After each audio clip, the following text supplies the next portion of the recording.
Greetings, everyone. I am Brianne Hilton Chambers, and the question I will be covering is critically discuss the problems of other minds. And oh boy, did I not know how much the problem of other minds would cover. Well, for the sake of time and comprehension, I won't be able to cover every facet of this topic, but I will do what I can. Now, where to start? Okay, so before we get to the topic of the question itself, I'm going to quickly begin with two particular terms. The first one being qualia. The Stanford Encyclopedia of Philosophy expresses that the term has many different intricate definitions. The definition that they give that we're working with refers to the introspectively accessible, phenomenal aspects of our mental lives.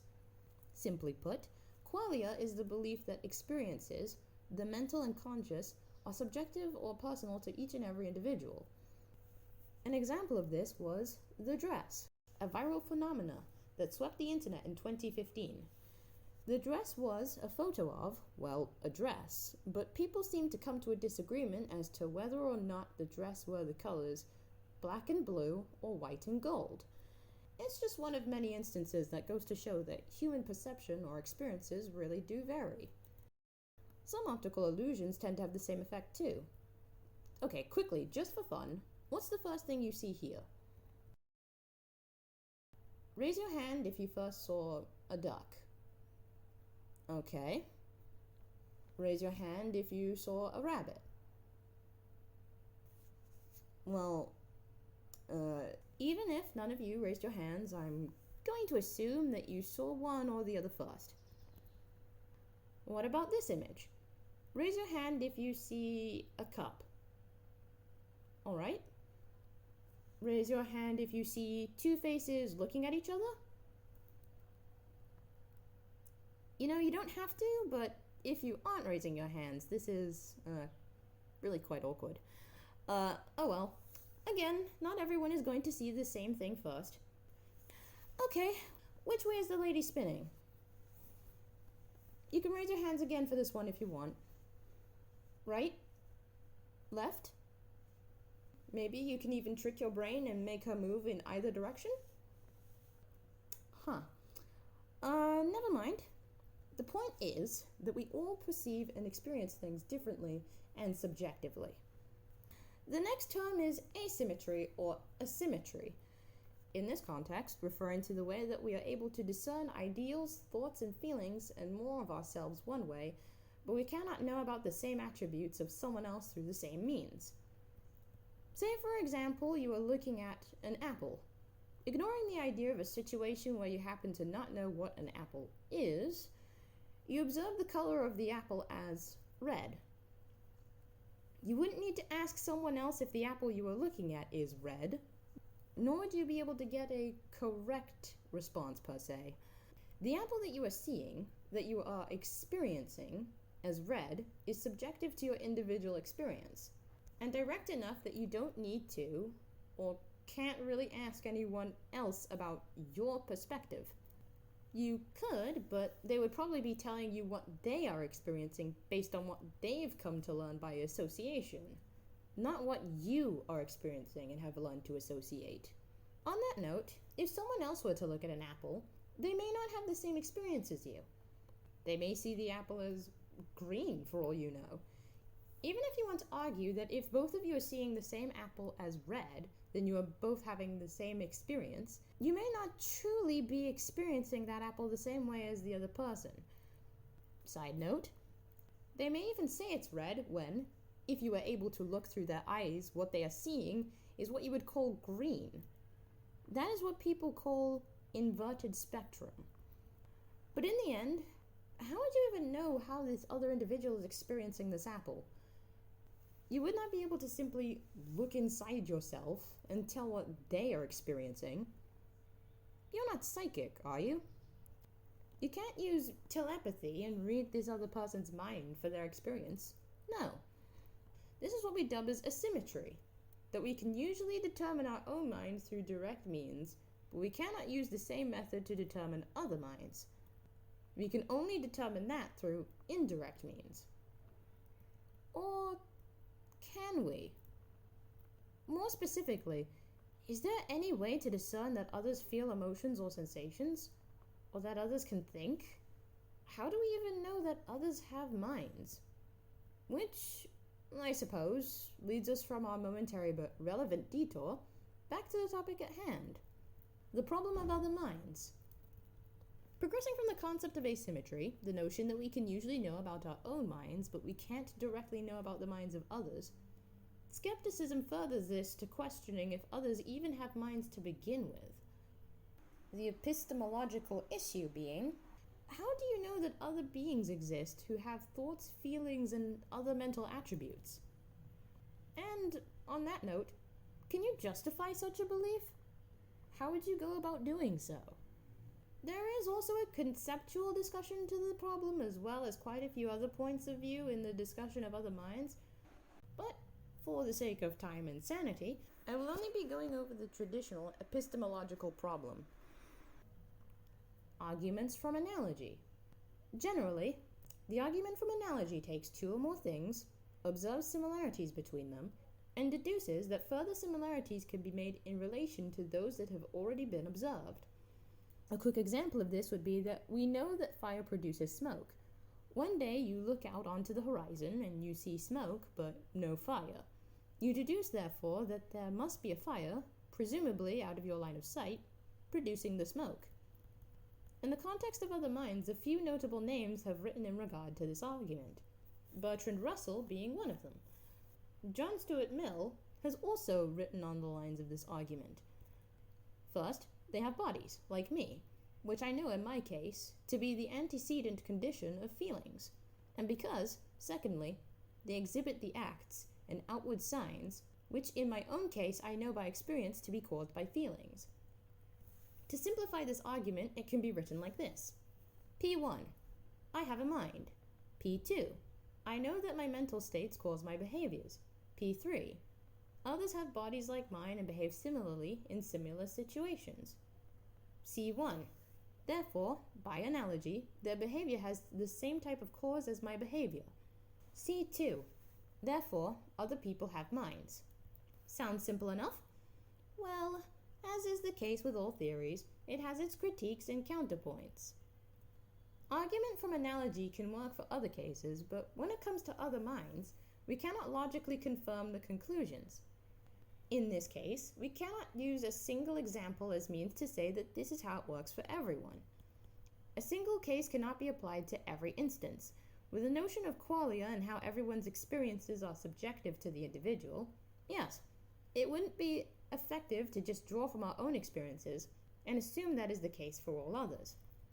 One could argue that, even assuming that we know ourselves in such a way, is problematic. We might not be able to really say that we really know ourselves, our minds, or our own behaviors, the what, the why, the how, or even the who. We don't really know if we know ourselves enough that we can use ourselves as basis to draw such a comparison. Thinking about it now, our thoughts and feelings and saying that we know them circles back to qualia as well.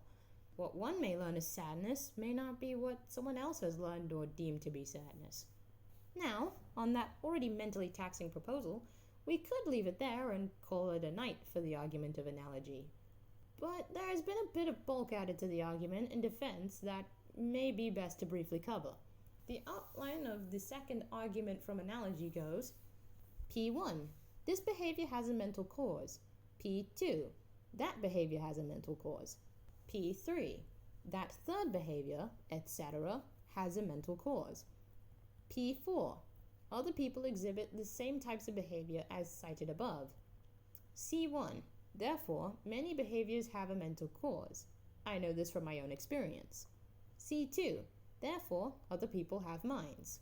You may have noticed that the general gist of the revision is quite similar to the original. Well, according to Bertrand Russell, that's the point, to some degree. In Problems of Philosophy, he notes, the greater the number of causes in which a thing the sort A has been found associated with a thing the sort B, the more probable it is, if no causes of failure of association are known, that A is always associated with B. Under the same circumstances, a sufficient number of cases of the association of A with B will make it nearly certain that A is always associated with B, and will make this general law approach certainty without limit. In the context of the argument, the association should be between the behaviors and the mental causes. It speaks towards the counterpoint of using a singular basis to determine numerous others.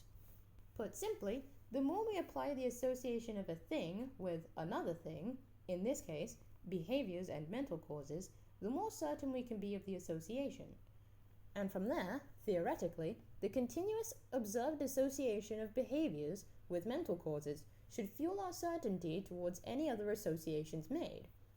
Including that multiple others commit similar behaviors due to a mental cause or mental causes, we can say that they have minds, as it is how we ourselves associate ourselves having a mind. Though one could again argue that this argument relies on repetitive nature, something that cannot be guaranteed with the notion of qualia. It's just all too complex for generalization, and analogy is just too general a stance to determine if others have minds when there is no way to be truly certain, and we can only make assumptions based on one, debatably, determined example. Phew. Okay, don't worry. I'm done talking about argument from analogy now. Moving on to best hypothesis. The claim of the best hypothesis is that the best explanation is that people have minds, and that their mental states, hypothesized to come from the mind, cause them to behave as they do. And if people, in general, have minds, then obviously people other than I have minds. This might sound a bit redundant, but the best hypothesis goes with just that, a hypothesis. It probably sounds similar to argument from analogy, so look at it this way. Instead of using the behavior of humans to determine if we have minds, we hypothesize that one must have a mind to be able to commit such behaviors. Like how we can't observe atoms directly, but they still serve the best explanation for any behaviors or effects that we observe. Just because we can't see the mind, it offers a better explanation for the behaviors that we can see than any other suggested explanations.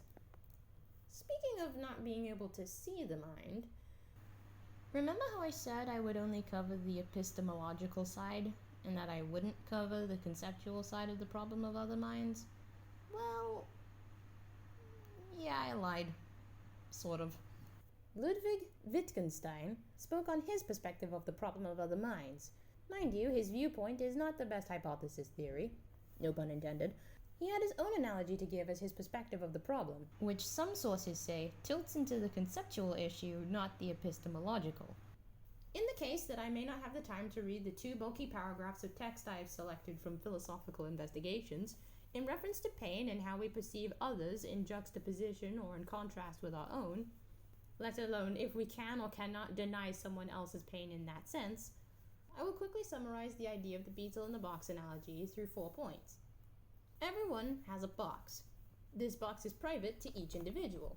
We label what's in our box beetle. We suppose everyone's beetles are the same as our own, but we cannot compare or verify to see if this is true. The beetle is so private that no one else can truly comprehend or understand it. I'm supposing that if you replace the word box with mind and beetle with experience or perception, that is the idea of what this analogy is trying to encompass. But chances are I might be interpreting that wrong. And finally, something almost completely different, solipsism. I probably should have covered solipsism first, but I felt it appropriate to separate it from the other theories and analogies because it doesn't really defend other minds, pretty much denying the notion of other minds via its mere definition. Solipsism is the theory that the self can only know their own mind exists. Everything outside of the mind is an uncertainty. Thankfully, since we have a definition, if but a loose one, I can just skip to the rejections of the theory, but only 3 since I'm keeping this brief. So, firstly, isn't it a bit weird for a solipsist to refer to oneself as I? Why would you differentiate yourself as I from others if there aren't any? If there are no others, then where did you come from? How did you even come to be born in the first place? If there are no others, then it can't be through the means of human reproduction. Did you create yourself? If so, can you remember that? How you did it? Why you did it? Our emotions are influenced somehow, are they not? Usually by the actions of others, yes? Could you feel, let alone know, embarrassment if there was no one else around? Can you explain how when someone is laughing or feeling happy or upset or even sneezing and yawning, how we catch those emotions or, in the case of the latter, gain the involuntary urge to copy those actions? Okay, I think that's more than enough. Though I should probably note that despite all these inquiries and rejections, there isn't really a way to prove that solipsism isn't actually true. It could technically be true. We wouldn't have a way to not prove it, but we also don't have a way to prove it either. So in the end, after all of this, what can be said of it? The problem of the minds, I mean. Well, I should clarify first that I have not nearly explained all that there is to any of the aforementioned theories. Most of them, with the exception of maybe argument of analogy, have been incredibly brief surface-level summaries of the theories surrounding this concept. But even argument of analogy with its criticism and revision, or revisions, was still not the entirety of the depth of this discussion. As I understand it, I may never be able to truly grasp the minds of others, let alone if they are even really there to begin with. I, myself, might look, on the literal face of it, to be void of thought, most of the time, but I could never truly express to you how in actuality my head is so full of thoughts that sometimes I forget how to emote.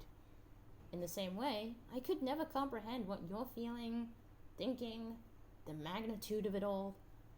I could only gain tells from how you react and behave, and even then, I would still never be able to be on the same level of understanding. It's somewhat of a harrowing thought, but I can accept it, for now. Even so, I'm not truly sure what a mind even is. Does anyone else, really? I suppose I could say what it does, but how much of it is a scientific matter that comes from the brain, and how much of it is something further away from dissection? If I were to take a position saying that proof of the mind itself is through the mental causes that evoke any behaviors I commit, I could use it as catalyst when questioning if others have minds, but only through repeated association for the basic assumption. Anything further might be down to, loosely put, common sense and further scrutiny. If there is one funny common ground that we have, it might be, say, that a bunch of us are already pondering the question. If others didn't have minds, why would so many of us question if we or others have minds and how they work to begin with? But if it were that simple, would this debate even exist? How much of all of this that we experience is reality, and how much of it was simply human conception? I think I may have drifted away from the main point into a stream of consciousness type deal. My bad. Anyway, before anything like that happens again, I'll just say that concludes my presentation. Thank you for your patience, and thank you for listening.